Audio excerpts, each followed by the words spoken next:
A few moments later.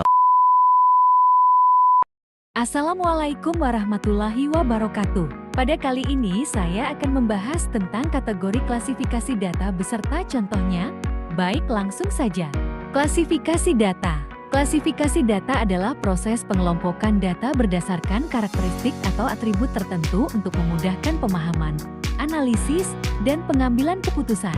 Kategori klasifikasi data ada 5, yaitu sumber data, sifat data, jenis, cara memperolehnya, waktu pengumpulan. Klasifikasi data berdasarkan sumber data. Data internal. Data internal adalah sebuah data asli yang menguraikan situasi dan kondisi pada suatu organisasi secara internal. Data ini dihasilkan melalui penelitian sendiri, bukan data hasil dari orang lain. Contoh data penjualan, data stok gudang, data pegawai, dan sebagainya. 2. Data eksternal. Data eksternal adalah data yang menguraikan situasi dan kondisi yang berada di luar organisasi. Biasanya data ini didapat dari hasil penelitian orang lain. Data eksternal memiliki dua jenis, yaitu pertama, data eksternal primer adalah data yang berupa ucapan kata atau tulisan.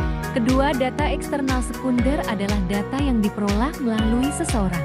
Klasifikasi data berdasarkan sifat data. 1. Data diskrit. Data diskrit adalah data yang nilainya adalah bilangan asli, bukan berupa pecahan angka. Misalnya seperti data berat badan mahasiswa jurusan komunikasi. Kedua, data kontinu. Data kontinu adalah data yang nilainya ada pada interval tertentu atau berada pada nilai yang satu ke nilai lainnya. Nilainya bisa berupa pecahan.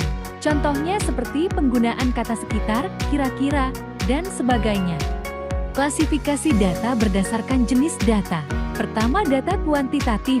Data kuantitatif adalah data yang berupa angka-angka.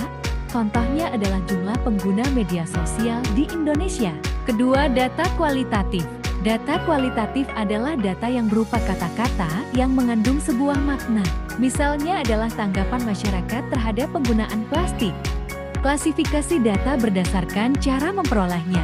Jenis data sekunder dan jenis data primer adalah data yang diklasifikasikan berdasarkan cara memperolehnya. Selengkapnya berikut. Pertama, data primer. Jenis data primer adalah data yang diambil atau dikumpulkan secara langsung dari objek penelitian oleh seorang peneliti maupun organisasi. Contoh jenis data primer adalah data kepuasan pelanggan terhadap pelayanan di PLN. 2. Data sekunder.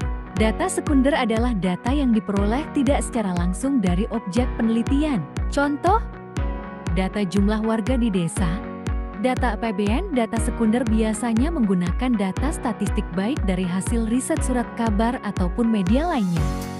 Klasifikasi data berdasarkan waktu pengumpulan. 1.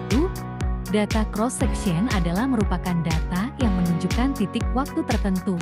Misalnya, laporan penjualan per 17 November tahun 2019. 2. Data time series atau berkala adalah data yang menggambarkan sesuatu dari waktu ke waktu atau periode secara historis. Contohnya data perkembangan nilai tukar dolar Amerika terhadap rupiah dari tahun 2014 hingga ke 2019. Kesimpulan dari materi tadi yaitu, klasifikasi data adalah proses pengelompokan data berdasarkan karakteristik tertentu untuk memudahkan pengelolaan, keamanan, dan analisis. Klasifikasi data sendiri adalah memiliki berbagai macam jenis yang dibedakan menjadi 5 jenis, mulai dari klasifikasi data berdasarkan sumber data, cara memperolehnya, waktu pengumpulan, jenis-jenis data primer dan sekunder misalnya, dan sifat data.